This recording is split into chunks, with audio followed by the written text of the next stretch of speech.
Escape from Tarkov can be a hard game to conquer, and through its many features, it has become infamous for its steep learning curve. One of the first things you might become familiar with in the game is, of course, the game modes, Scav and PMC, but after that comes the ever increasingly complex feature, the Hideout.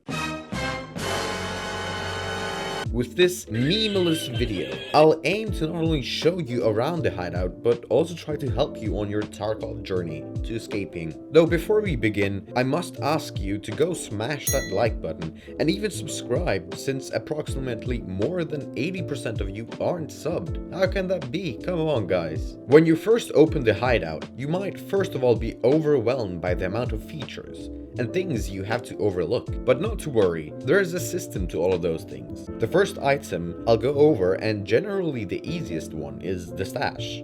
The stash is literally your stash. Upgrading this in your hideout will upgrade your stash size in the game. If you have the EOD or any bigger version of the game, it'll already be fully upgraded. And as you can see, I of course have the EOD version to compensate for other smaller things. Though to upgrade this, you'll have to at least upgrade some other things, which is generally considered endgame, but I'll come back to that later. Fun fact, every time you upgrade your hideout, it'll begin to look more like home, which is why you keep trying to escape from Tarkov. Still doesn't actually make sense, but okay.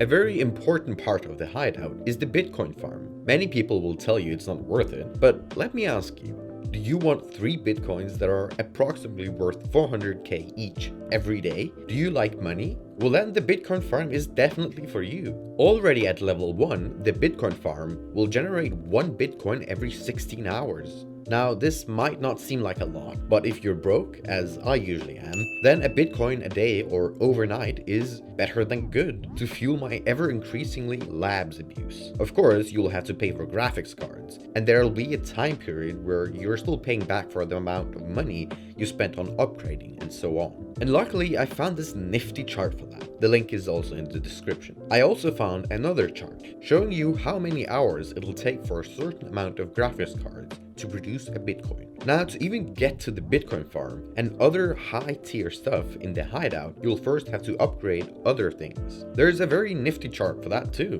It might look extremely confusing, but don't worry, I'll guide you through it. When you first start every wipe, you generally want to upgrade as many things as possible, either by buying the components on the flea market or slowly accumulating the things over time found in raids. It might be very tempting now to skip some things in the hideout just to get the sweet Bitcoin farm. But don't! Many of the things, though they might seem not useful at all and banal, are an extreme help when you're trying to escape from Tarkov. As an example, the rest space. You don't need to upgrade it to get to the Bitcoin farm, and you might think you'll be saving a lot of money and time by not upgrading it immediately.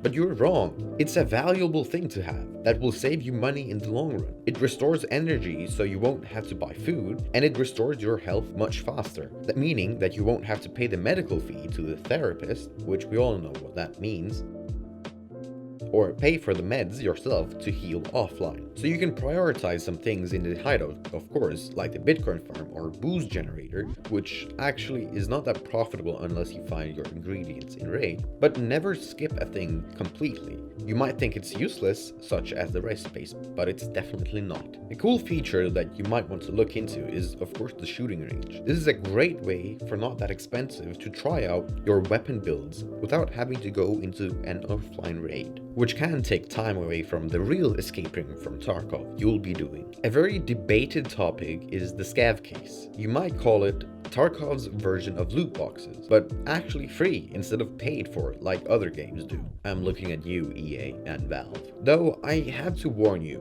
they are fun, but they take a really long time and generally aren't actually worth it. Even if you were to earn money on it, it generally isn't enough to make it worthwhile. Pestily actually made a great video explaining this. Then of course, the boost generator. I mean, what else do I really need to say? Then it's my favorite part of the hideout. It makes booze, come on, which is incredibly overpriced. Then you got the intelligence center. This one seems innocent enough, but there's a reason it's so expensive to upgrade. It makes your scav cooldown go down, depending on what level you have it at, of course. And of course, it's one of those main things you'll have to upgrade to get the stuff like the Bitcoin farm.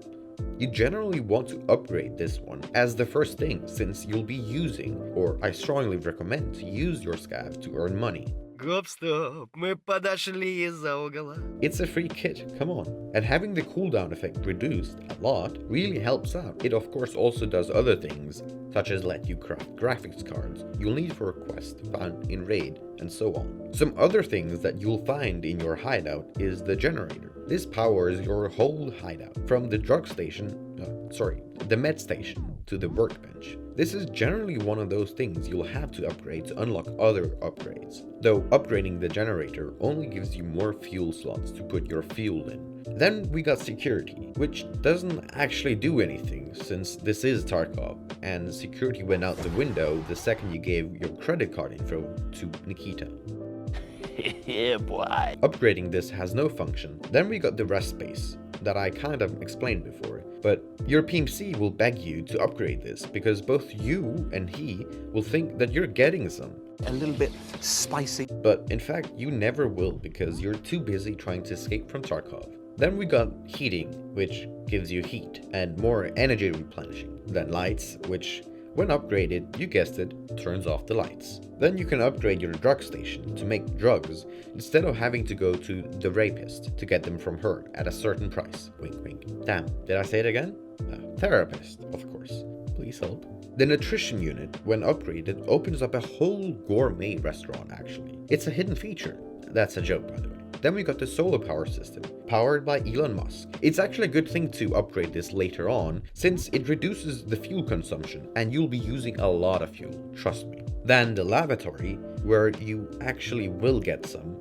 A little bit spicy. Solo, of course, as many other things in life. Then the library, which gives you more XP in Raid. This is also one of those things you want to prioritize. It doesn't seem like a lot, but it really will help you level up, of course, and unlock other quests. There are level capped, of course. Upgrading the air filtering unit will help you filter the air, and also help you level up your physical strength for some reason. Note that you will have to put in an FP100 filter for it to work. They can be quite expensive, but it is worth it to upgrade this, since your physical strength can be a useful tool in escaping from Tarkov. And lastly, we have the water collector system, with which you can directly collect nice, fresh Chernobyl water. Note, this will need a water filter to work properly. That pretty much covers it all. I really hope you enjoyed this video, as it was a bit different than what I'm used to making. If you want other guides, then please let me know down below. And please consider subscribing and liking, since these videos take a heck of a long time to make. And it's free. See you next time. Bye!